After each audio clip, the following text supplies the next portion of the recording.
This is what everybody has been talking about a lot. Doubled capacity, increased safety and security, reduced cost and reduced environmental footprints. We are a technical company from Saab, so we had to find a solution that fits all stakeholders, because otherwise we can't sell one off and then we are happy, because we have to have revenue on multiple production.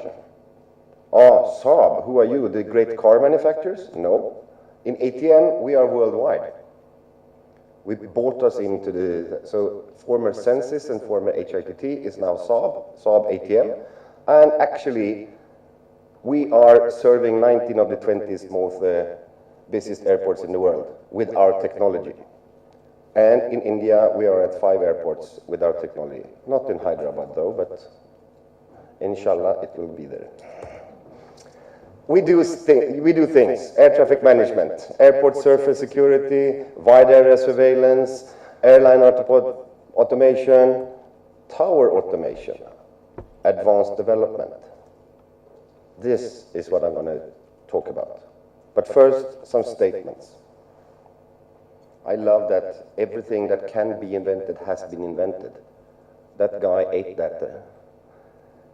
You have to start thinking out of the box now, because you have to change, and change comes from inside. So beware of doing this. Normally I say, this what I'm going to talk about right now is my kids using, and I'm trying to sell it to my father. Check the balance of technology understanding. Selling an iPhone to my father, overkill. To my daughter, perfect match. And this is the iPhone revolution of the future.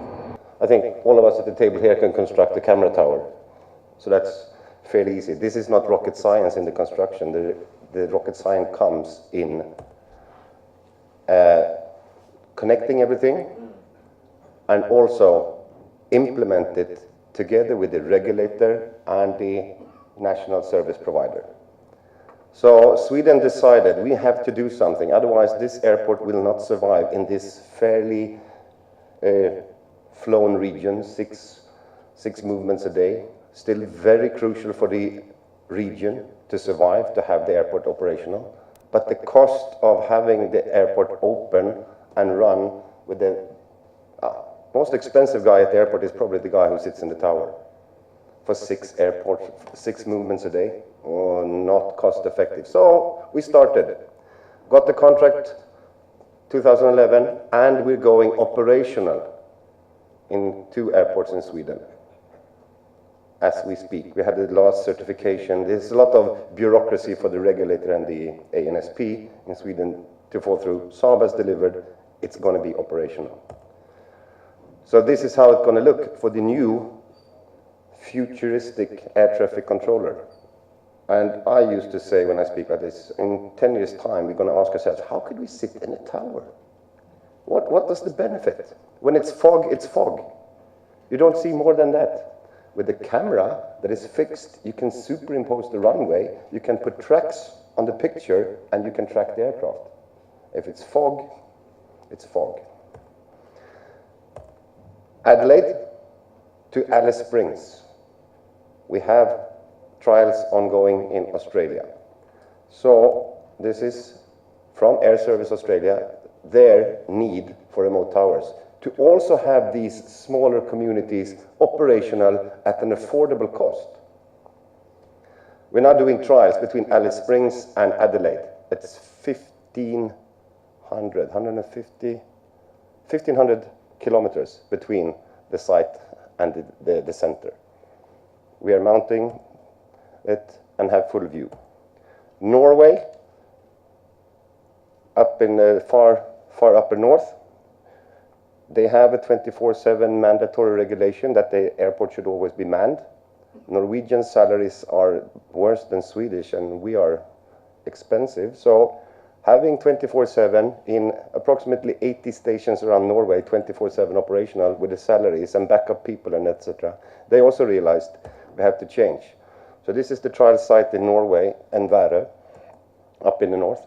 They have not the full-fledged 360 because you don't need that. There's always something in behind, but they have approach for their helipad deck. And here you can see you have the runway information, you have the wind speed, etc., right in front of the eyes of the operator. It's like a head-up display, which the pilot has, but not the guy in the tower. So now we're giving them head-up display, increased security. What are we doing next? In one center, 3 airports at the same time in the same picture. The current operation in the center and the 2 that is still open but not the important are on the edges. To be implemented as soon as we have the CSAR validation in 2014. Yeah, I have only 2 slides left. And then what we do as well, how to have redundancy operations in your current tower operations. What if everybody in the tower got Delhi belly? What's the redundancy? A camera tower, switch it, run it from Jaipur, Delhi is still open. So this is not about technology, it's about change management, mindset.